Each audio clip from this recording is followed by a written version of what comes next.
What are you saying?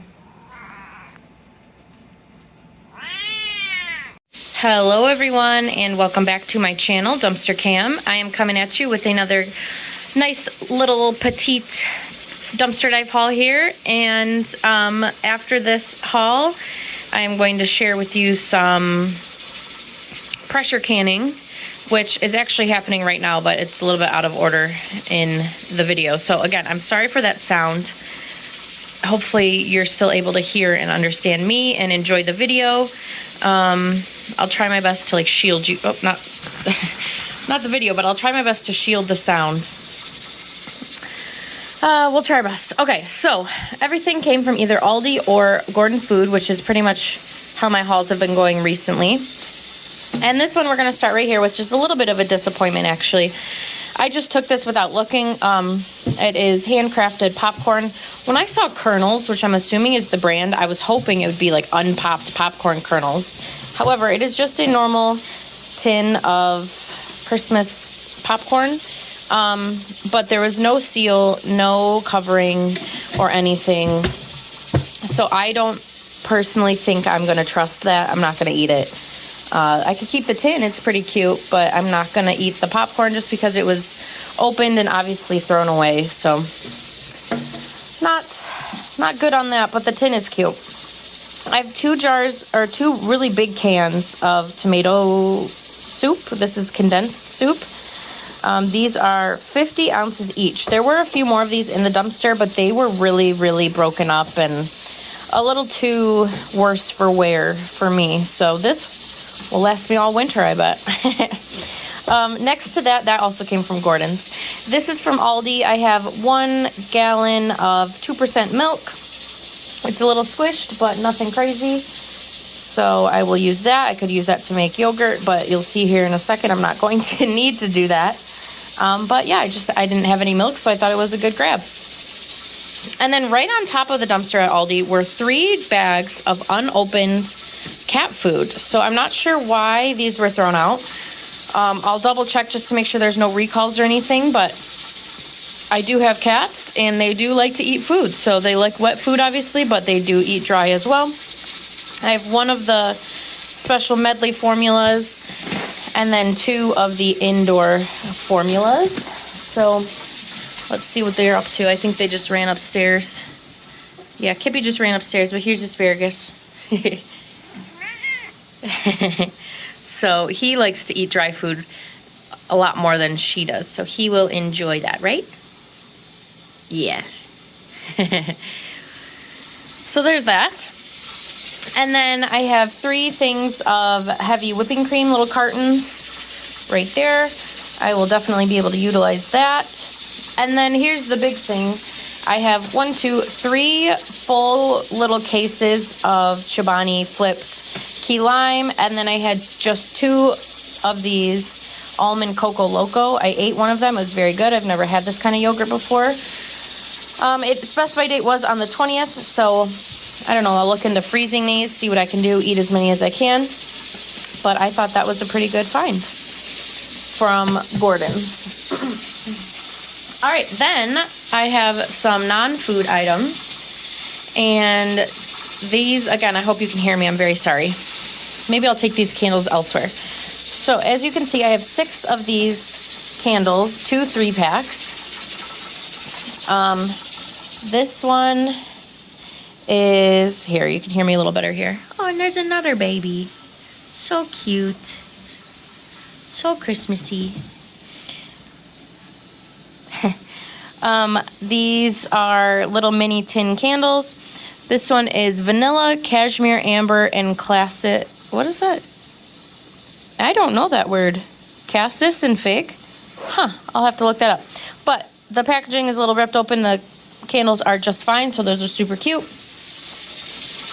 And these ones are hot buttered rum, sage and berry, and eucalyptus and cypress. So those are great. And then with that, I also actually found 2 packs of 7 little mini hand creams, which I actually gave to some little girls yesterday because I wasn't going to see anybody else after the holidays, and I didn't want to keep them around if I knew I wouldn't use them. So I will put a picture of those in right here. And then the last thing, I will take you into the living room here just to get away from the noise as well, is this little My Friend gnome kit. And if anybody's done the Elf on a Shelf, this is what Aldi appears to be trying to do in that regard. However, I'm a little confused because, as you can see, the packaging is ripped up, but it's you know, this is the size and shape it's always been, and this box fits the whole packaging. Like, there's no extra room in the outer packaging. Let me pause it and take it out though.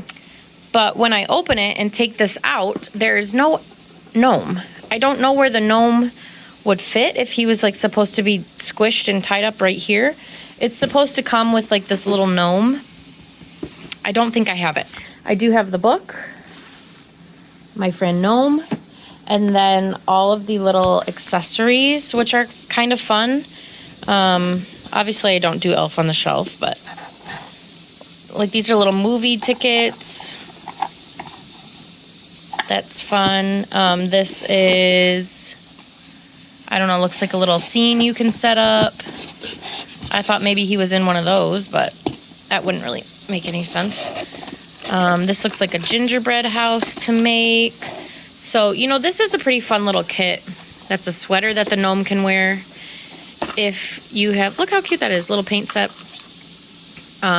If you have kids, and I bet the Elf on the Shelf could use these as well.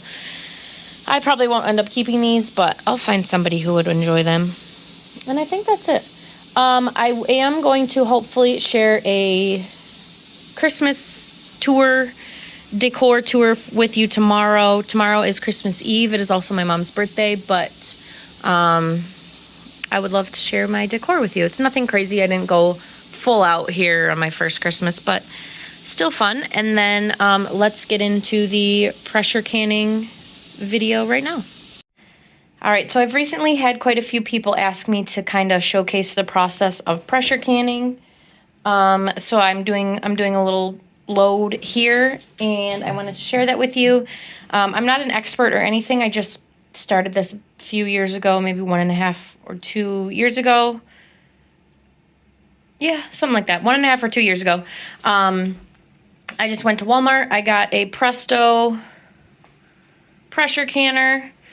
And if we're being honest, I follow their little pressure canner recipe book, and that's where I get everything. You want to make sure you're only doing tested and proven safe recipes. And yeah, so right here I have that 2 packs of the boneless, skinless chicken thighs, and then the beef knuckle, which, as you can see, I still have quite a bit left. So I'm just doing 4 jars of the chicken and then 8 jars of the beef. I'm going to put these in together. I believe they have the same processing time. If not, I'll go with the higher processing time and it will be just fine. I usually just go with these little jars. That's a good serving size, not serving size, but you know what I mean. Like, it works out best for me. And all I did was try to trim off as much fat as I can. For me, I always do the raw pack, so this is just plain raw meat. You can add salt and stuff, but I just find it easier to do it afterwards, and this way the cats can eat the chicken if I want them to as well. So I have cut everything up into little cubes, put them in the jars. The jars should be hot when you pack the stuff in. And all I'm going to do is put a clean lid on all of them. Don't forget to wipe the rims so they are clean. Clean lid, and then finger tighten the rim before I put it into the canner that has just under boiling hot water. So I'll do that and be right back. All right, the jars are loaded up. My canner is made to fit 12, which is perfect. And then, as you saw, I had all this leftover that I will have to just use fresh. No problem there. After making sure, you know, your steam hole is still open and everything is good, I am going to line this up. Again, this is all based off the instruction, sorry for the filming here, in that little booklet. I'm backwards. I'm gonna have to pause you guys again and be right back. So the lid is tightly on now. I have it on pretty high heat to start off with. And now I'm gonna wait until there is a steady stream of steam coming out of that little nozzle right there, and I'm gonna let it steam for 10 minutes before I put the weight on. Mine is like a weighted kind. I don't have a gauge. Each of these are 5 pounds, so this is a 15-pound total weight jiggler. And for my altitude and the recipes I use, I've only ever had to use 10. So I'll just put that one to the side. And then when the steam has been going for 10 minutes, I will show you guys that and put that on. And the recipe in the little book that this came with, which has seen better days, right here at the top, the beef is 75 minutes. And then right here, the chicken without bone is also 75 minutes. So those will match up perfectly. I'm going to go ahead and clean a little bit and put this away. Pressure canning is not like a fun, clean process. It's quite the process. It takes a while, and you definitely can't go just based off the times in this book. There's so much prep time, and then also the time to get this steaming, the time to let it steam, the time to get it jiggling, and all of that sort of stuff. So I'll be right back when it's time. So we steamed for 10 minutes. I just put the weight on top, the seal just sealed, which is exactly what you're hoping for. I'm going to wait for this to start gently rocking back and forth, and then time 75 minutes from there. If we're being honest, I've never really gotten the quality of a gentle rock perfected, but as long as it's moving, I'm content. I'd rather have it be too done than obviously not done enough, but the windows are fogging. It is 0 degrees out today. It's very cold. And yeah, so I'll show you guys soon. All right, so we are wiggling and jiggling, and I am setting up the dumpster dive haul that you're gonna actually see before this, but I'm gonna turn the heat down a bit and then check back in an hour and 15 minutes. Yeah, so it's really rolling, but I'm gonna try to get it to be a consistent, gentle rock. Okay, it's been the full 75 minutes.